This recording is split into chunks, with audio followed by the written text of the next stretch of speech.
Hello YouTube world, and thank you for joining me in another Interviewasaurus. Today I'm very lucky to have in the studio with me Micheal Drake. Micheal, how are you today?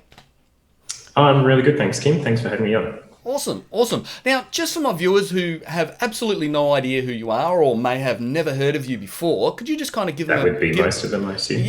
give them a bit of an overview about who you are and where you sort of fit in the animation world picture? I'm the development executive for the children's department at ABC. So one of two development executives that we have there as part of the commissioning team.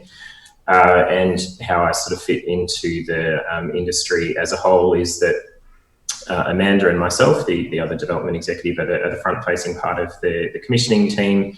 So we actually receive all pitches for series that people are wanting to pitch to ABC Children's, and that is both animation, live action, and also factual. Both ABC Me and ABC Kids for both channels, so preschool and primary school age shows. So we're the ones who receive those pitches from production companies, and then work with the commissioning team as to whether we come on board and work with that team on the way through to commissioning. And then we often will stay with the project with some of the projects through the production process and see it through to broadcast. Holy cow, that's a lot going through both ABC and ABC Me because I know there's so much content on them. There is a lot. There's a lot. Yes, there's a lot to cover. But of course, I'm guessing that you didn't actually start, in the ABC. So let's roll ourselves back a bit. What was your introduction to the digital media or media space? It was actually a delayed one. I used to be a bank manager. That was sort of my first proper job. I always sort of knew that I wanted to be in media and in the entertainment space, but just really had no idea how to break into it. Had no concept of how the industry worked. Had no networks. But realised that's what I wanted to do. So I left my job as a bank manager and actually did a Bachelor of Screen Animation. And I pretty quickly learned that I was not an animator or an artist, and that was not going to be my calling. I was working with a bunch of students who were obviously very talented in that area. So I still had a real affinity for animation, but knew that was not going to be my path. So when I finished, I knew I had a real affinity for story in a development and writing capacity as opposed to being an artist. And so after I finished my degree, I still really didn't have amazing networks, and just happened to stumble upon, not long after I graduated, the AWG, the Australian Writers Guild, so the Writers Union, were having their one of their, as it turns out, they're meant to be biannual, but they're a little bit more sporadic than that, writers conferences, and it was literally 2 days. I think I found them on like the Thursday, and it started on the Saturday, and I called them up and said, Can I come along still? And they said, yeah, we've got a few spaces. So headed down to Phillip Island for a couple of days. Didn't know anyone there. Just went around and introduced myself to everyone I possibly could over those couple of days, and was able to get a little bit of a network out of that. And from that, I actually got my first two jobs. I met the script producer for Neighbours, and I also met Stu Connolly from Sticky Pictures, who I ended up working for a few years later. But after a while of pestering the Neighbours crew, I got a job, or I got a 2-week internship there in their storylining room, which is fantastic. It's such an amazing place to learn your craft. You have to come up with 6 episodes worth of stories, A, B, and C stories. So 18 stories in total every week, just week on week.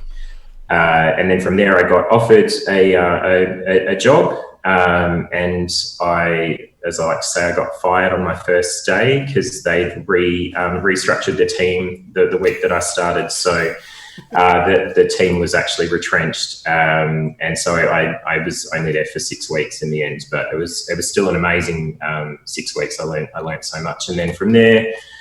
It was a little bit of a while between drinks, but then I got a job working for Sticky Pictures, again through meeting Stu at the Writers Guild conference, and started as a production assistant on their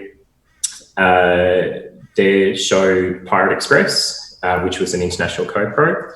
And I also was helping out with some of the script editing there, and I also wrote an episode on that series. And then I stuck around at Sticky Pictures a little bit longer, as they had another show which was actually with the ABC called Winston Steinberger and Sir Dudley Ding Dong, which was a really great animated comedy. And I was a script consultant on that, so I sort of gave notes from us on all of the notes that go out to the writers. And I also wrote 2 episodes on that. And then I ended up leaving there at the end of, and then I became a development executive at Sticky Pictures for a while after freelancing for a while. I got the Screen Australia Enterprise Funding, which is a 2-year grant, money for 2 years full-time work from Screen Australia. So that was fantastic. It was a real, boost to my career and an investment in my future, and that I suggested that I had something to offer. So I was development executive at Sticky Pictures for just over 3 years, and that sort of involved again getting pictures from the creative sector, from writers and animators, and Sticky Pictures also had half of their slate was adult primetime comedy, so Ronnie Chang and Ricketts Lane and those sorts of shows. So we had a bunch of other stuff in development for them. So I would run the writers' rooms for all of those shows and help bring the writers on as we're sort of building up all those characters, and then coming up with the Bible and the concept and building it out a little bit more. We were obviously the writer had come up with it in the first place. And then we would also go to scripting, and I would sort of be the script producer or editor or point person on that, and sort of being giving notes and combining notes for everyone, and sometimes doing the editing on that as well. And then there was also some animated shows in development. So working with Stu and Donna, who were head of the company, as well as any of the artists that we had. And then I left there at the end of 2018, and then actually started at ABC in 2019. Wow. As the development executive, and it's a similar role for the broadcaster as it is for a production company, but it's a little bit broader. Whereas at a production company, you're much more deeply involved in the creation, whereas from the broadcaster's perspective, it's the production company and the creative's job to actually make the show. We're just helping shepherd it to be the best version it can be for our channel. So that's part of that development process. Is we know that all of the great shows that we've got on the channel, if they'd been picked up by another broadcaster, they would be a slightly different show as they tailor that material to suit the needs of their particular audience. That's part of what we do, is that we're the biggest investor in the show, but it's being made for our audience. So we want it to resonate the most it possibly can with our audience. And that's part of that process of development, is making sure it can be the best that it can be for the audience, so that it can be as successful as it can be. Cool. So yeah, you've actually seen, like, with your time with Sticky Pictures and leading up into the ABC, you got to see quite a lot of the pre-development stage or the pre-production stage. So yes. You've got your hands on everything from the initial idea to production stage. So what point, now that you're in the ABC and you get to look at stuff, what's the best time for people to approach you to say, look, we've got a concept idea that we kind of want to bounce off you and see if there's any interest there? What time frame's best for you for people to start approaching you with that? Well, it's probably a bit of a two-pronged answer to that. I put the caveat at the start, is if you're ever pitching a show to us at the ABC, we do need a production company attached. So we don't move into a commission or into development with just a creator. We will. There needs to be a production company attached. A TV show is an enormous business. There's a lot of money flowing through. I'm sure most of your viewers would be aware of the sort of budgets that you're talking about for most shows, that, you know, because it's anywhere between sort of $4 and $8 million for a series. So there's a lot of contracting, a lot of money, a lot of finance from a lot of investors.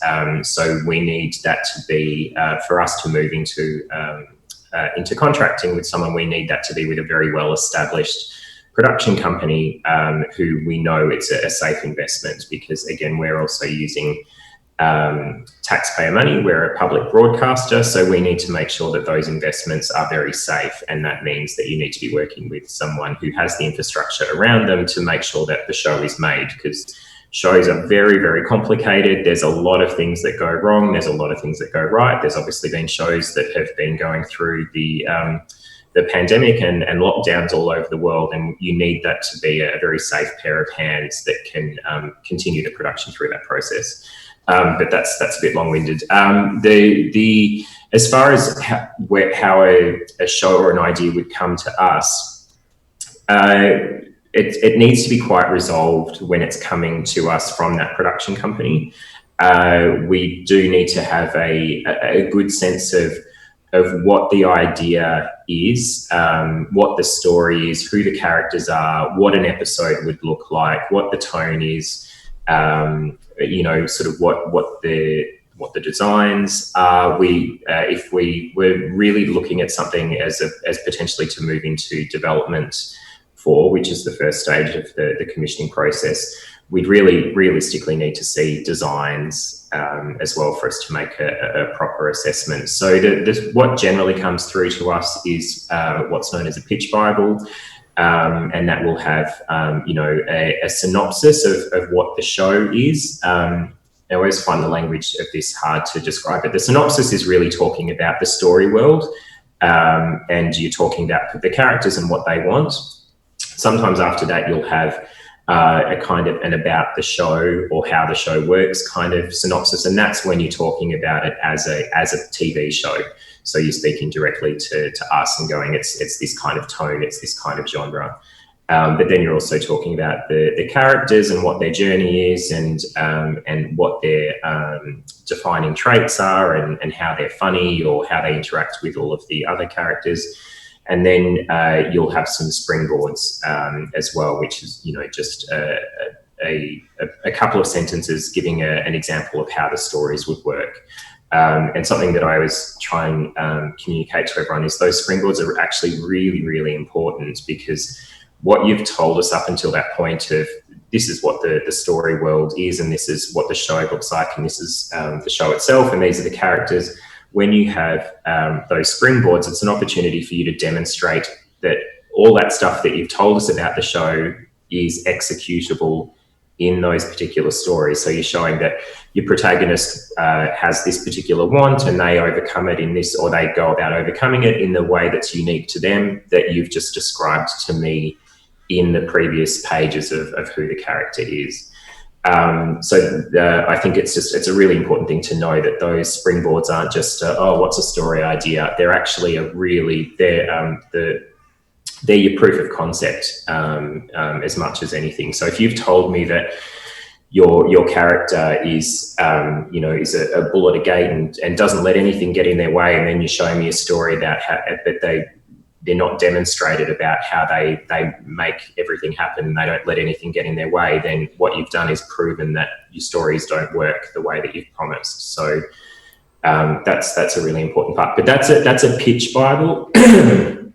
And you know, they can be sort of 4 to 8 pages, and we know that's an enormous amount of work to, you know, you can't just knock that out. That's an enormous amount of development work and thought that's gone into that. And we know that that's costing someone a lot of time and money. If the production company is doing it, it doesn't just happen overnight. So we do appreciate that what we're needing to see is quite a resolved idea. But we do encourage the sector to do is get in contact with us, whether they are a creative that doesn't have a production company attached, or a production company that has the early bones of an idea, and have a bit of a chat to us so that we can sort of just hear the germ of the idea before they've gone down that road of investing, it really is hundreds of hours to get it to that resolved idea where it's kind of ready to pitch.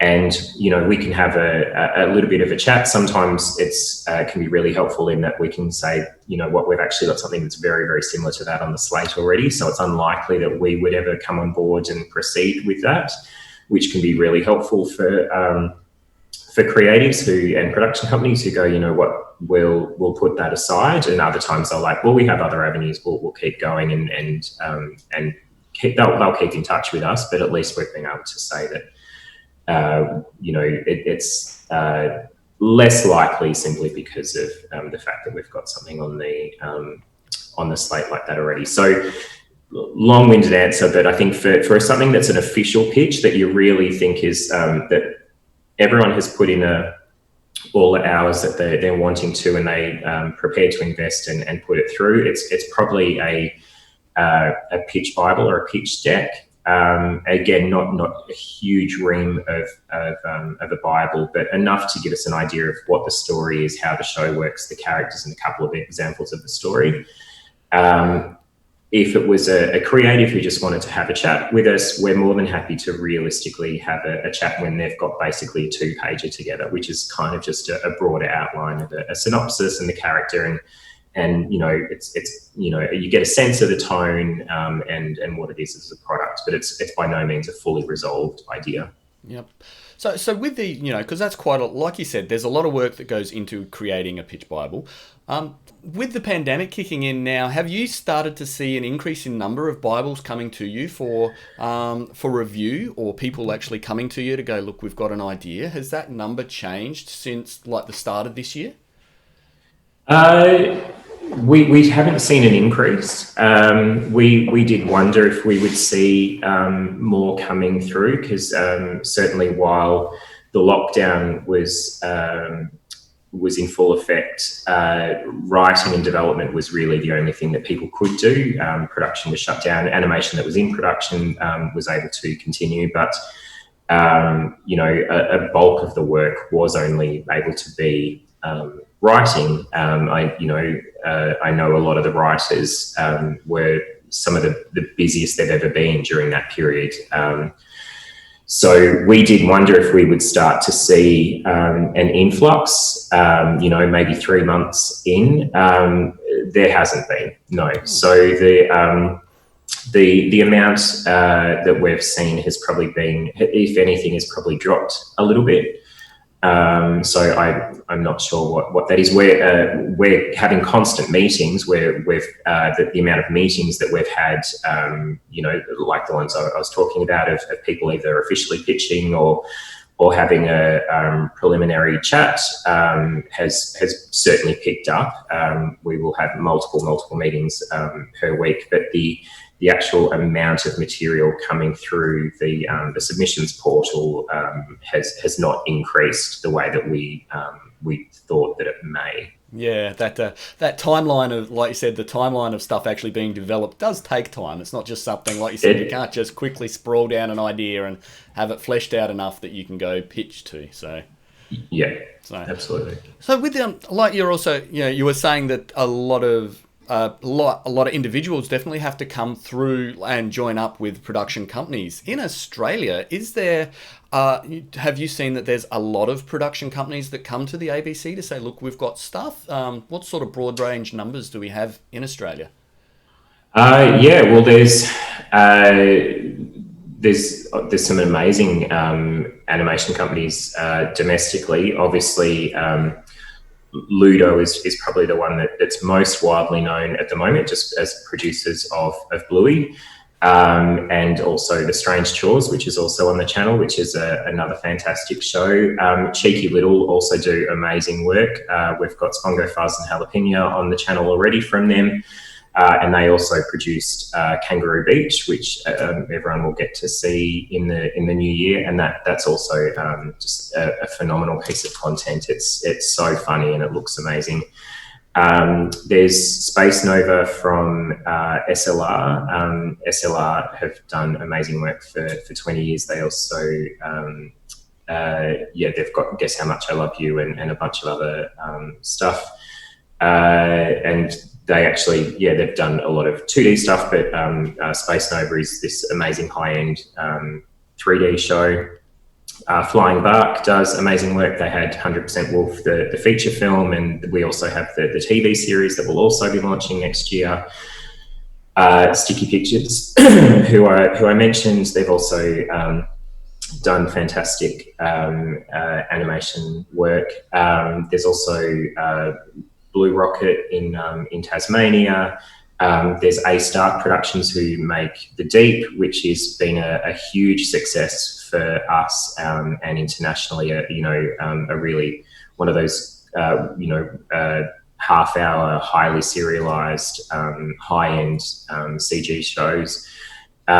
So they're some of the bigger names, but there's also some of the slightly smaller production companies that just made a bunch of shorts for us for part of the Fresh Start Fund, which was an initiative that we launched earlier in the year as part of as a way to support the industry through all the COVID shutdowns. So Blue Rocket is one that made one of the series for us, and Pirate Size Productions. There's also Vicious, which is Nathan and Luke brothers, who have made Figaro Foe back in the day. They're amazing artists. They've got a shingle that they have under their name as well, Vicious Productions.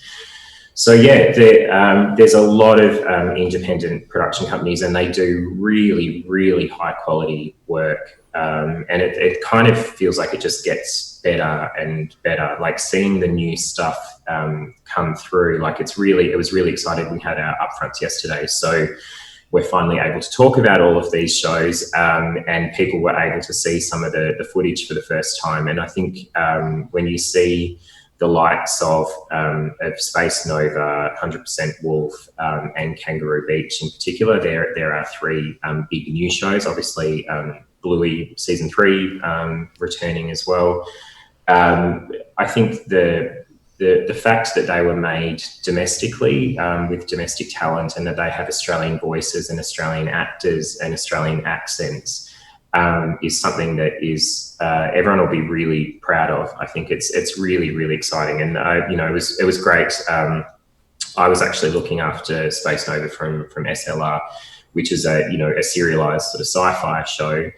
And was able to send, when some of the first episodes, the masters came through, was able to share them with the programming team, who had only sort of seen stills up until that point.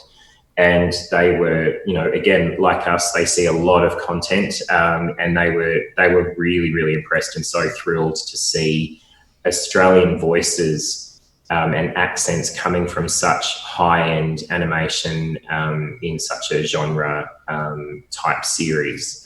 So I think that's something else that is still a newer thing. It's only been a change from the MEAA a couple of years ago that we were able to have Australian voices, and Bluey sort of, I guess, kicked the door down for international audiences to be used to hearing an Australian accent on really high-end animation.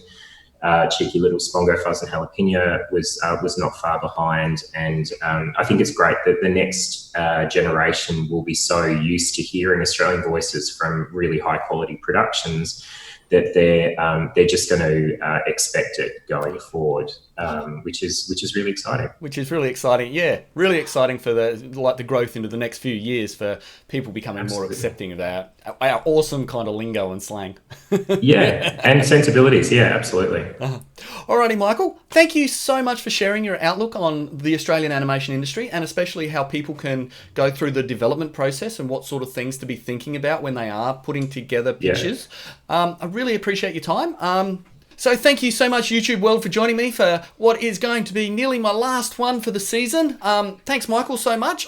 He is at the ABC, so if you approach the ABC with anything, make sure you look him up and just say you've mentioned it, you've seen it on the show before. But until the next time, I'll all say bye-bye. Thanks all.